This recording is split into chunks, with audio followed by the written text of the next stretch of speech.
Assalamualaikum warahmatullahi wabarakatuh. Tadi pun, bagaimana kabarnya anak-anak? Semoga selalu sehat dan dalam lindungan Allah SWT. Pada kesempatan kali ini, Ibu akan membahas tentang beriman kepada malaikat-malaikat Allah. Yang pertama akan Ibu bahas yaitu tentang makna iman. Iman, apa itu iman? Dan apa itu beriman? Iman adalah percaya atau yakin. Kemudian beriman artinya mempercayai dan meyakini. Kemudian malaikat, apa itu malaikat? Malaikat adalah makhluk gaib yang diciptakan dari cahaya dan memiliki tugas tertentu dari Allah Subhanahu wa Ta'ala. Kemudian malaikat itu apa sih? Seperti yang Ibu jelaskan tadi, malaikat adalah makhluk gaib yang diberikan tugas oleh Allah Subhanahu wa Ta'ala untuk menjalankan tugas tertentu. Kemudian, apa makna beriman kepada malaikat-malaikat Allah? Makna beriman kepada malaikat-malaikat Allah adalah mempercayai atau meyakini adanya malaikat-malaikat Allah yang ditugaskan untuk melaksanakan tugas-tugas tertentu yang diberikan oleh Allah Subhanahu wa Ta'ala. Itu makna iman kepada malaikat-malaikat Allah. Dalil tentang beriman kepada malaikat-malaikat Allah terdapat dalam Quran surat Al-Fatir ayat 1. A'udzubillahi minasyaitonirrajim. Bismillahirrahmanirrahim. Alhamdulillahi fatiris samawati wal ard. Ja'ilil malaikati rusulan auli ajnihati matani wa ta'ata wa ruba. Yang artinya segala puji bagi Allah, pencipta langit dan bumi yang menjadikan malaikat sebagai utusan-utusan untuk mengurus berbagai macam urusan, yang mempunyai sayap masing-masing, ada yang 2, 3, dan 4. Kemudian ada nama-nama dan tugas malaikat. Sudah hafal kan? Ada berapa sih malaikat-malaikat Allah? Ya, malaikat-malaikat Allah itu ada 10. Yang pertama, Jibril. Apa tugas malaikat Jibril? Malaikat Jibril bertugas menyampaikan wahyu. Kemudian, malaikat Mikail. Apa tugas malaikat Mikail? Tugas malaikat Mikail adalah membagi rezeki. Kemudian yang ketiga, malaikat Israfil. Apa sih tugas malaikat Israfil?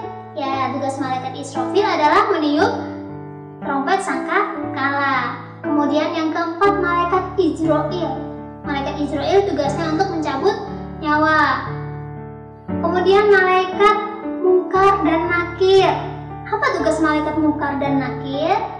Tugas malaikat Munkar dan Nakir adalah menanyakan seseorang di dalam alam kubur. Kemudian yang keenam, malaikat Raqib dan Atid. Apa tugas malaikat Raqib dan Atid? Yang malaikat Raqib dan Atid tugasnya untuk mencatat perbuatan baik ataupun buruk. Perbuatan baik ataupun buruk manusia yang selalu dilakukan setiap waktu. Kemudian malaikat Malik. Malaikat Malik tugasnya apa? Malaikat Malik tugasnya menjaga pintu neraka. Dan yang terakhir ada malaikat Ridwan. Malaikat Ridwan tugasnya apa? Tugasnya untuk menjaga pintu surga. Itulah tadi nama-nama dan tugas malaikat yang ada 10 yang harus kita percayai. Selanjutnya Ibu akan membahas tentang sifat-sifat malaikat. Ada 5 sifat malaikat. Yang pertama, malaikat adalah makhluk gaib yang diciptakan dari nur. Apa itu nur? Nur adalah cahaya. Nah, yang kedua, selalu taat dan patuh perintah Allah, tidak pernah membangkang dan mengeluh, senantiasa menjalankan perintah Allah. Malaikat adalah makhluk Allah yang paling taat. Kemudian yang ketiga, tidak berjenis kelamin, laki-laki, wanita maupun waria. Kemudian yang keempat, bisa berubah wujud seperti yang dikehendaki. Kemudian yang kelima, tidak terikat oleh dimensi jarak dan waktu. Itu adalah sifat-sifat malaikat yang ada 5. Selanjutnya, sifat-sifat malaikat tadi dijelaskan dalam hadis yang berbunyi Bismillahirrahmanirrahim. Khuliqal malaikatu min nur wa khuliqal jannu min marji min nar wa khuliqa adamu mimma usifa lakum. Rawahu Muslim. Yang artinya, malaikat itu diciptakan dari nur atau cahaya, jin diciptakan dari nyala api, dan Adam atau manusia diciptakan dari apa yang telah diterangkan kepadamu, yaitu dari tanah. Hadis riwayat Muslim. Kemudian selanjutnya ada perbedaan antara malaikat, jin, dan manusia. Apa perbedaannya? Perbedaannya adalah jika malaikat diciptakan dari cahaya, kemudian kalau manusia diciptakan dari tanah, dan jin diciptakan dari nyala api. Kemudian perbedaan selanjutnya, malaikat mempunyai sayap dan tangan, kalau manusia hanya mempunyai tangan. Kalau jin mempunyai sayap dan tangan. Selanjutnya, kalau malaikat selalu taat kepada Allah, kalau manusia ada yang taat dan ada yang ingkar. Begitupun dengan jin, ada yang taat dan ada yang ingkar. Kemudian jika malaikat tidak makan, minum maupun tidur. Jika manusia butuh makan, minum, dan tidur. Jin pun demikian, butuh makan, minum, dan tidur.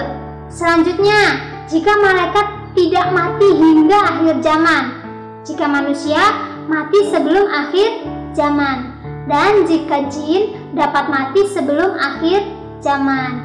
Itulah tadi beberapa perbedaan antara malaikat, manusia, dan jin. Selanjutnya ada hikmah dari kita beriman kepada malaikat. Yang pertama, semua perbuatan manusia dicatat oleh malaikat. Kemudian hikmah yang kedua, semua perbuatan manusia harus dipertanggungjawabkan. Itulah tadi pembahasan tentang beriman kepada malaikat-malaikat Allah. Semoga anak-anak dapat memahaminya dan mengamalkan dalam kehidupan sehari-hari. Meyakini bahwa apa yang kita kerjakan itu dicatat dan diawasi oleh malaikat. Sampai ketemu lagi di video-video selanjutnya. Mudah-mudahan kita semua menjadi orang-orang yang sukses, amin. Dan kita semua mendapatkan ilmu yang bermanfaat. Ibu akhiri, wassalamualaikum warahmatullahi wabarakatuh.